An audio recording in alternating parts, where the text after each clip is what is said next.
That's right, Rachel. A BYU professor died unexpectedly of a heart attack in his office yesterday. But what has his family mad is that the police didn't discover his body for hours. Well, on Saturday, Homo replied to a fan's tweet with news that fans have been looking for a few years, a united student section at LaVell-Edwards Stadium. It does serve one very important purpose. It gives options to commuters. Presidential parties overseas, police in Greece, and the surprising success of international airlines. Here's your look at news from around the world. At Democratic headquarters, I'm Shaun Gordon, 11 News.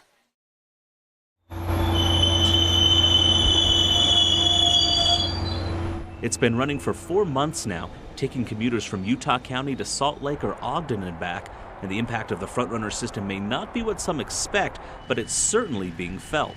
Since FrontRunner's Utah County extension opened on December 11th, it's averaged roughly 7,000 riders per day.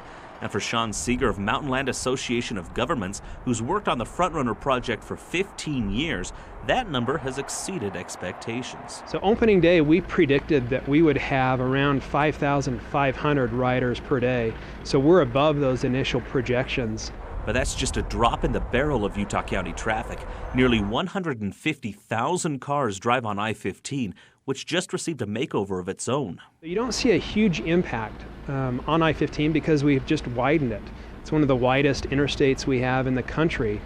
While FrontRunner might not have a giant impact on traffic as a whole in Utah County, it does serve one very important purpose. It gives options to commuters. It's so much cheaper. Through going to the school, I was actually able to get a really good discount on a full semester pass, and it saves so much money on gas and time with travel as well. My mother lives in Brigham City, and she's partially blind, legally blind, I guess you'd call it.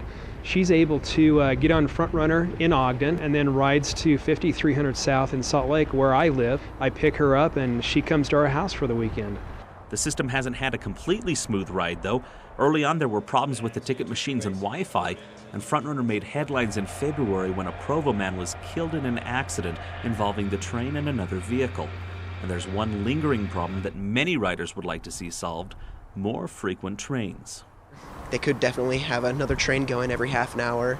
I know a lot of times I'll miss the train by a couple of seconds or a minute or two, and then I'll have to wait an entire hour and a half. But despite the problems, when it comes to fulfilling its purpose, FrontRunner's seen a successful first 4 months. In Orem, Shaun Gordon, 11 News. Gymnastics is a sport of inches. The beam is just 4 inches wide. You have to grab a bar that's less than 2 inches in diameter when flying and flipping through the air. But no one knows the importance of a few inches better than BYU freshman Summer Raymond. In my senior year, in club, I injured my hip, and so I wasn't able to practice or train for a long time. And so my body wasn't doing much of anything, and so I finally had my growth spurt. As a high school senior, she stood at 5'3", right around the average for a competitive gymnast. But she grew 4 inches, entering the season at 5'7", and the extra length meant she had a lot to relearn. I went back to the basics. I was doing the bare minimum, and I was doing a lot of the drills because all my skills felt different when I would feel like I was doing it right, but it wouldn't turn out the same. Raymond now stands 3 inches taller than any of her teammates, and she's just an inch shorter than Utah State's Joanna Cuba, the tallest gymnast in the state. Head coach Brad Cattermole knows full well the challenges that Summer faces with her new height. A tall gymnast is like a short basketball player. I mean, it's not impossible, it's just really hard. You know, if you're going to be a good tall gymnast, if she makes a slight break, everybody in the world can see it. But it's not all bad to have that extra height as a gymnast. When you're a tall girl, you just have to kind of learn how to handle that tall body. And once you do, they become really, really pretty gymnasts because the lines are so pretty. You know, they're long and they're elegant and they're just, they're fun to watch. While it's been an adjustment for Summer, she's handled it well. So well, in fact, that she's competed in more than half of BYU's meets this season as a freshman. In the beginning, I wasn't ready to compete, and it was frustrating for me because I knew I could help out the team, and I just had to work a little bit harder and put in extra numbers and found myself competing. So whether she's balancing on the beam or grabbing bars in midair, Summer Raymond has the confidence that no matter how tall she is, she can conquer the sport of inches. In the Smith Fieldhouse, Shaun Gordon, KBYU.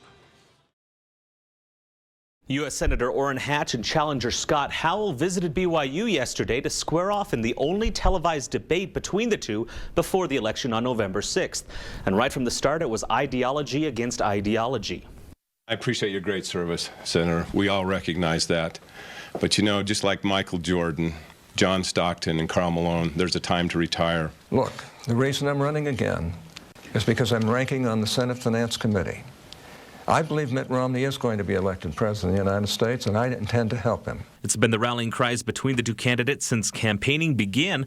Republican Senator Orrin Hatch touting his seniority and influence in the Senate, and Democratic challenger Scott Howell calling for a changing of the guard in Congress. The barbs began before the debate even started in a face-off that highlighted their very different viewpoints.